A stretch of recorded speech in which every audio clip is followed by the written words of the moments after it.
নমস্কার, হাইলাকান্দি দর্পণ TV news চ্যানেলের পর্দায় দর্শকদের স্বাগত। দর্শকদের জন্য এই মুহূর্তে একটি বিশেষ সংবাদ পরিবেশন করছি আমি মাহিপাল। হাইলাকান্দি প্রতিনিধি সিপ্রিয়ান ডায়াসের রিপোর্টার সিপ্রিয়ান ডায়াস, হাইলাকান্দি। দর্শকদের জন্য এই মুহূর্তে একটি বিশেষ সংবাদ। চতুর্দিকে বন্যার জল থাকায় লোকালয়ে বাঘ। বন্যার মধ্যে বাঘের আতঙ্ক, বেশ কয়েকজনকে আহত করলেও এখনো পর্যন্ত ধরা যায়নি বাঘটিকে।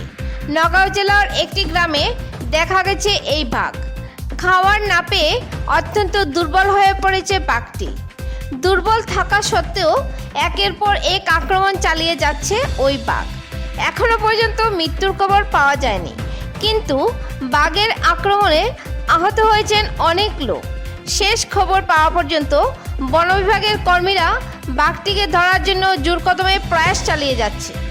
বিস্তারিত দেখুন হাইলাকান্দি দর্পণ টিভির নিউজ ডেস্ক রিপোর্টের মাধ্যমে।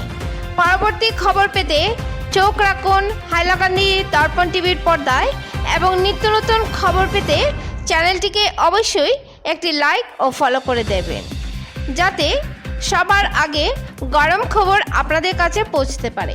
ধন্যবাদ।